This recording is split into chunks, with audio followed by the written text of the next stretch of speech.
Hello. Okay, I am feeling better. I'm still a little phlegmy though, so be warned, there might be some jumps while I deal with that. And last week, as I loaded the video from my camera to my computer, I impulsively grabbed a handful of fantasy hair, Barbie's 3 Fairytopias, and a fashionista, and acetone wiped off all their paint. And then I started feeling icky and didn't do anything with them again, so I have those dolls with no paint. The fashionista was one that was sent, generous to me, thank you, who I'd say was thrifted after some child had enhanced the doll with Sharpie.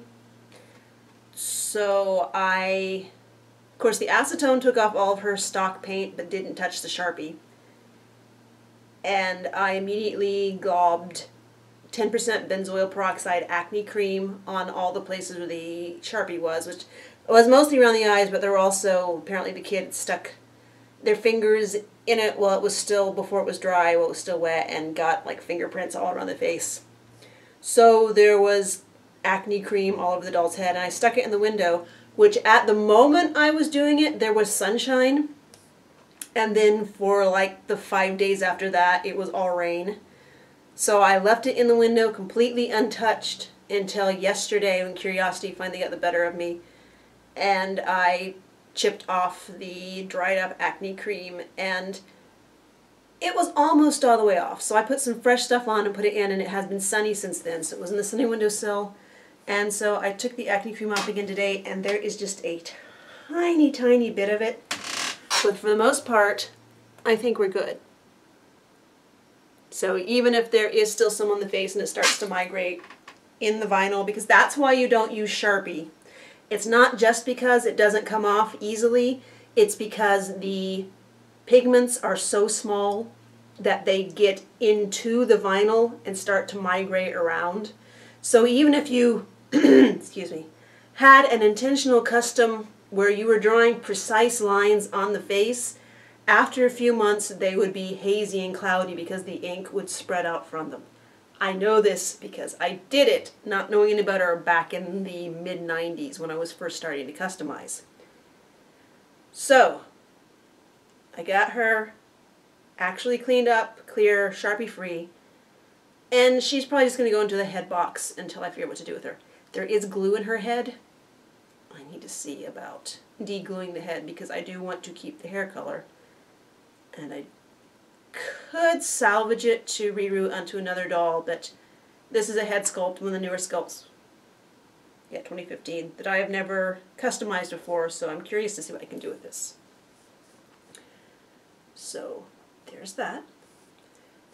And since I was feeling better, on the weekend, on Saturday, I did go to the doll show.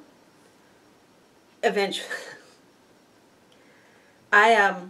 A problem I have when I'm going someplace new is I read 90% of the directions and say, oh yeah, I know where that is, totally, I'm good, I'm fine. And because I don't have a smartphone, I can't take, I don't have a navigation program. So I ended up at the wrong hotel, the wrong giant hotel on the back side of it. And I had to walk a long way to get to somebody who could tell me that I was in the wrong hotel. Then I had to walk a long way back. And so I got like 40 minutes late to meeting, but everything was fine. Phantasm Creation brought her brioche cat BJD. I forget who makes it. I think it's a French artist. It is adorable. It's a cat. It's a fat cat BJD with 3 different faceplates. And there's like the big innocent eyes faceplate and the kind of neutral cat faceplate, and then the one with the mouth open. It could be hissing, it could be yawning, it could be singing. It's just completely adorable. So I got to see that, and then we went into the doll show, and it was pretty late, so we had a lot of the vendors saying to us, oh, we'll give you a deal, we'll give you a deal. I didn't find much. I did find one thing, and I might have found more if more of the booths that had things that interested me, like the boxes full of doll clothes, a dollar each, and there were some things in there that were interesting, but the booth didn't have a we take credit cards, debit cards sign up, so ladies, please get with the future. I would buy more if I didn't have to use cash. But kind of the reason I didn't bring a lot of cash is because I didn't want to buy a lot. So that kind of balanced out. But what I did buy was originally marked at $10, but because it was so late, I got it for $5. And I put it together last night. It was in pieces in the bag. I haven't dressed it yet because she needs custom clothes. Yes, I got a tiny, I'm trying to figure out how I can hold her so I can get her up to the camera. Tiny, tiny, tiny doll. She's not even 2.5 inches tall. And she's roughly doll sized. She's a little bigger than Barbie size for Barbie.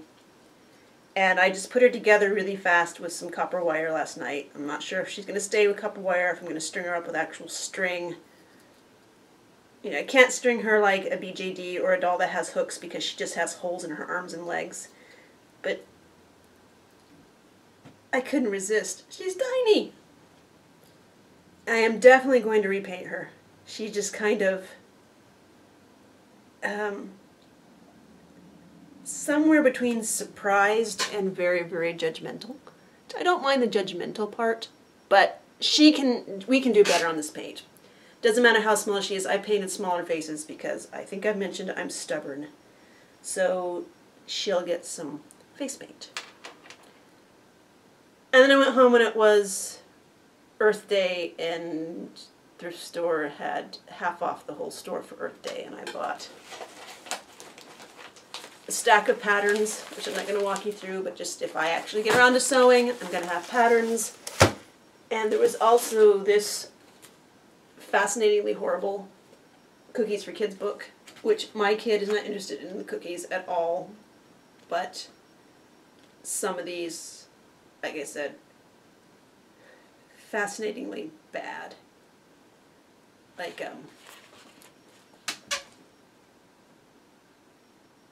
I don't think I'll make those, but I'm amused by the fact that I have a 50-cent cookbook that has it. And I stopped at the other thrift store. This is a slightly out of thrift store coming back and stopped the other one, didn't find anything. And so I went home and there was mail waiting for me. Natalia, a good friend from the internet for a while, she has a cloth stash that's not of her making. I won't explain anymore, but every once in a while she says, hey, I'm going to send you some cloth. And it's like, all right. So I came home to 3 flat rate priority mailboxes of cloth. And a lot of it will get used for dolls. A lot of it was clothing that had already been used, had pieces cut out to be used for other projects, so clothing that I do not mind at all, cutting down, and sorry I fell hair, and taking apart and making into new clothes. And there are also quite a few pieces of yardage, including some really big pieces that are more than enough to make clothing for humans, and you know, use leftovers for dolls. But so I know I always say I'm set on cloth and patterns, but I like to think that this time I really am. But this is just an example of some of the cloth. I think this is really, really pretty. And then we have the vintage stuff and the serious batiks and the sort of arabesque cotton prints. And I used to have this. I had maybe a half a yard of this. I actually had it in 2 colorways, I think, but I definitely had the pink. I can't wait to make something from this. There's definitely enough here to make probably a Barbie-sized dress. And then we have actual batiks and more, so much vintage stuff. And this really cute fish print. And great small scale print. And a great small scale vintage print. And this is just a tiny amount of all the cloth. I've even found a few things that some of the cloth yardage she sent that my kiddos already said, can you make me something out of that? So we'll do that. And one thing I thought was interesting is she sent a few baby skirts. And of course I look at this and think, well, all I have to do is take out the elastic and put new elastic in. And it's a perfect ball-jointed doll skirt, 60cm doll skirt. And there are a few small stains on this, so it could be an experiment in tea dyeing too. So I have projects to do, I just need to do them. I know I say that all the time. I know I also say months of no thrift. I'm thinking I'm going to make May be a month of no thrift. But then there's a little voice in my head that says, no, no, no, no, no. May is the last month of school, then you'll have 2 months of the child being home. And those are by default months of no thrift because he does not like going to the thrift store, and I respect him on that, so I haven't decided yet. But right now I'm thinking maybe I'll try to do at least less thrift in May. Because even though I am doing less thrift now than I used to, I still feel like I could do less. Even though I'm not buying dolls, but that's partly because I'm just not finding dolls. In the thrift store today, I saw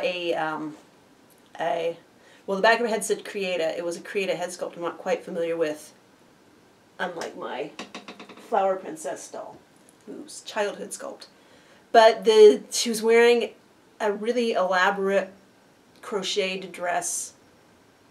And even though I didn't like the head sculpt and the dress was blue, which is not really my color, I was still tempted to get it, but she was $5, so I was able to back away. But it's, you know, I'm right on, teetering on the edge of, well, I don't need it, but I'll get it anyway, and that's when I need to step away from thrift. I can recognize that in myself, but I'm not good at implementing it. I did grab these at the thrift store today because they look doll size, and we can take lots of pictures of dolls with pinwheels, and it was 50 cents, and like I said, I'm not good at resisting thrift, but I'm getting better. Like, I got these, which I think a lot of you would not resist those. And these are just plain, but they're over the knee, and they're 99 cents. And then we have some pastel argyle. And then I grabbed this today, too. This really terrible Stegosaurus. If you can see the texture on this, I want to strip off all this orange and yellow paint on it, and then I want to paint it like pinks and purple and teal and iridescent and highlight it and just make it really fun and ridiculous someday. But a good clue that I was feeling better was that Friday night I impulsively started a reroute.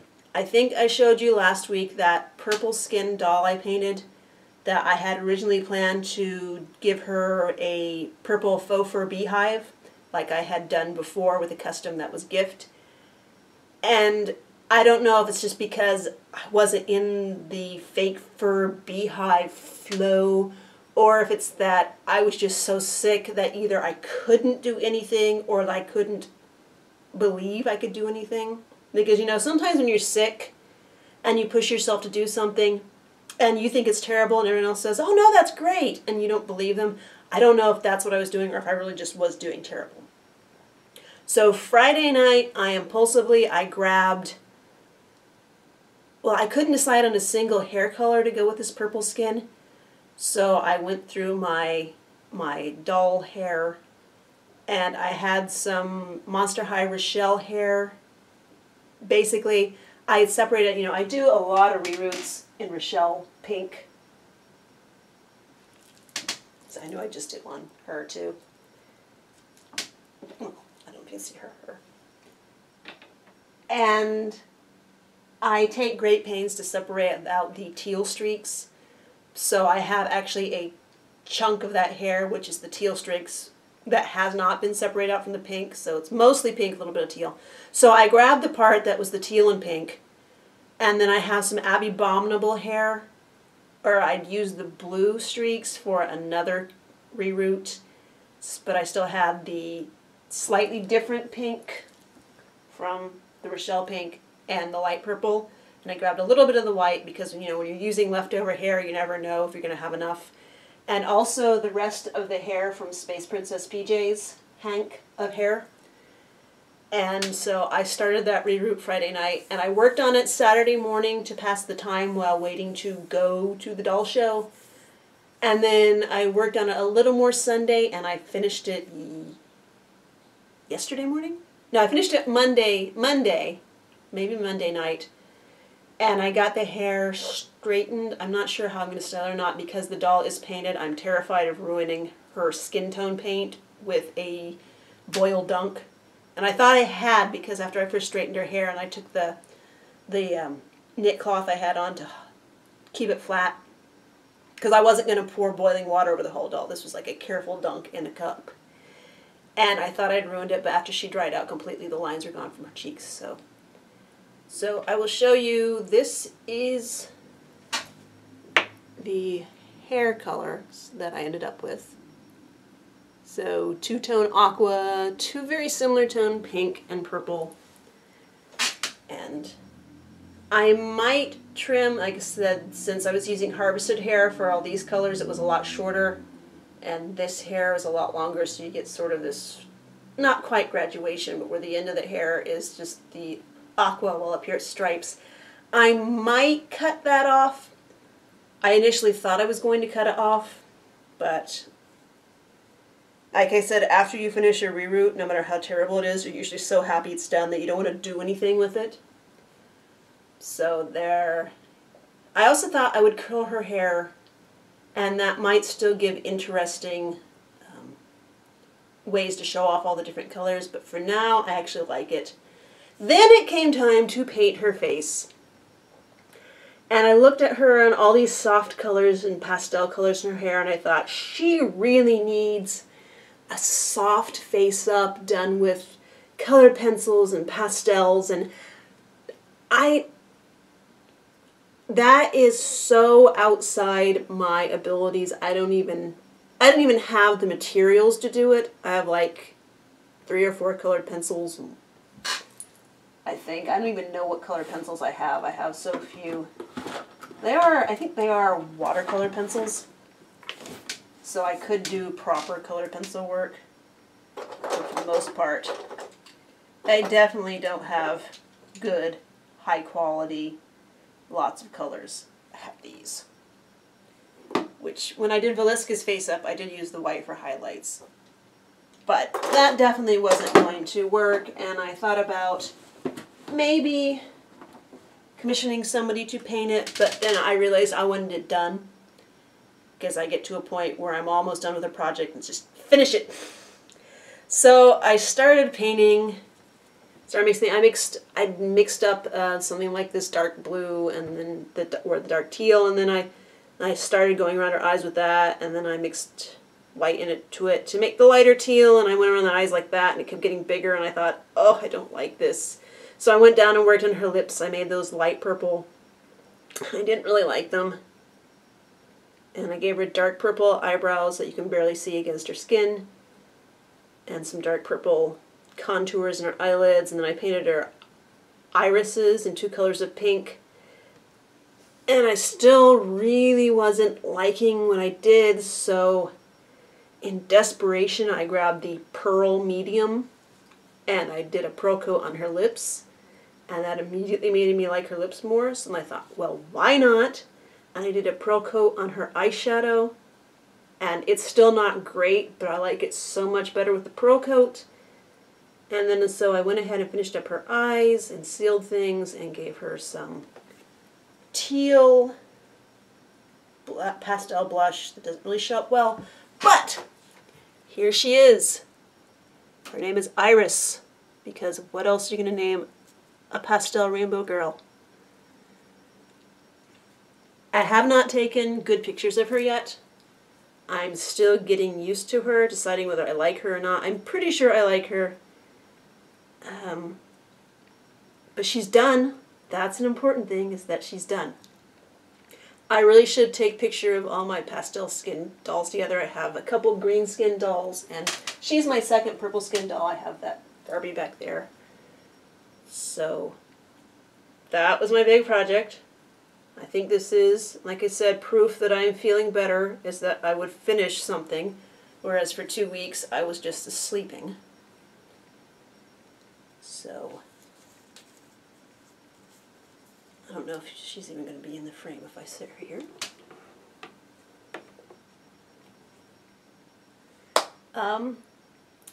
And last week, since I didn't know if I would feel better and have anything to show you as far as projects or doll show things, I said, if you have any questions about dolls you'd like to see, ask and I'll see what I can do.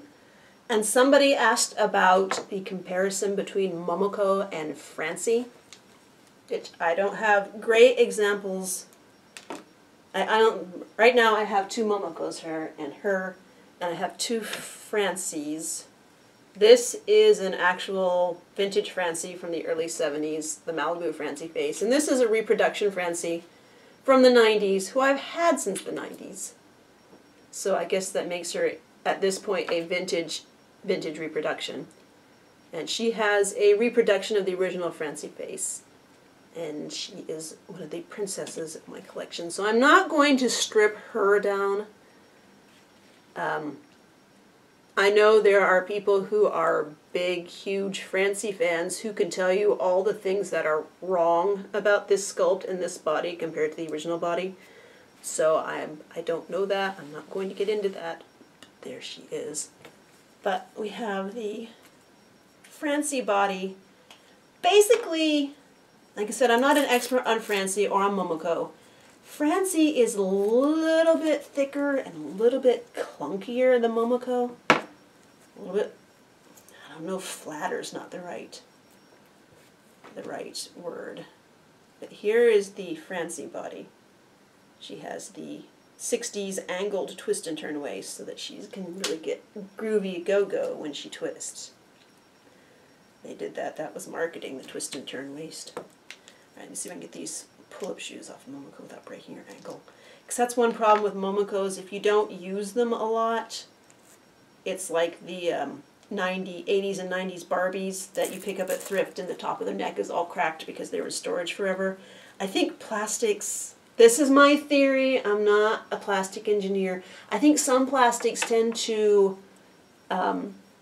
age better if they're used more. I don't know if it's because you're helping distribute the plasticizers and the things that keep them supple, or if it's just completely my imagination. But Momoko's ankles and wrists and pull-ups too can be very fragile. And I think that the less you use them, the more fragile they get. But I don't know. Of course, the more you use them, the more likely they are to break. So anyway, Momoko versus Francie. As you can see, Momoko's waist is a lot more defined. I don't think you can see my desktop, so. Of course, Francie has permanently slightly angled feet, and Momoko has ankles. Basically, I think a lot of people, I know a lot of people started collecting Francie, then got into Momoko, because Momoko can wear Francie's clothes, because Francie is just a little bit bigger, a little bit broader shouldered, a little bit thicker waisted than Momoko. So Momoko clothes don't fit on Francie quite as well. I had them both wearing Blythe clothes I've made. The Blythe dress fits Momoko better than Francie. It's kind of a struggle to get the Velcro latched in back on Francie because she's just a little bit wider. So, as far as faces go, of course, original Francie, I'm not sure how we can see her around her. The hair I permed. Original Francie's face and Momoko's face are a lot more alike. The very sort of serene look that a lot of people don't expect in kids' toys. But I think kids like serene dolls. I know when I was young, at least, well, it was like, what, 12 or 13 when the Gem dolls came out. And I loved the closed mouth Gem sculpt more than the big, bright, smiling second version of Gem smiling sculpt. I don't know, I'm rambling. I think some kids like a serene doll. And some kids don't. But it's just a little irritating as a kid who does like serene dolls when you don't have the choice. Because I'm the generation that grew up with Superstar Barbie and her big smile that once you got to a certain age you started to think looked a little sad. I don't think I'm the only person who thought that. I'm rambling. I'm going to finish up this video. I will say I kind of joked about this on a comment in an Ampicaro video when she's showing off all the lace that she got from a very kind person. And I mentioned I have basically a suitcase stuffed full of lace. I like have to squish it down to get it zipped to close. So this is sort of an informal challenge to show us your lace and show us how your lace is stored and show us how you're reorganizing your lace to fit the storage better or to make the storage fit your lace, whichever works. It's just a little silly lace challenge that I really need to go through my lace and trim luggage and get everything less just jammed in there. So if anyone else would like to do that, I guess we'll make videos of us fighting with our lace stash and see what happens. And so I do believe I am feeling better. I'm not sure if I'm going to be sewing doll clothes or human clothes, or if I'm getting distracted completely and do something else.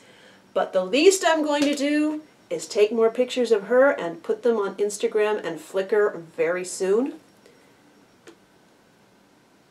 And that's all I can think of for now. As always, ask questions. I will try to answer them as soon as I see them. And have a great day.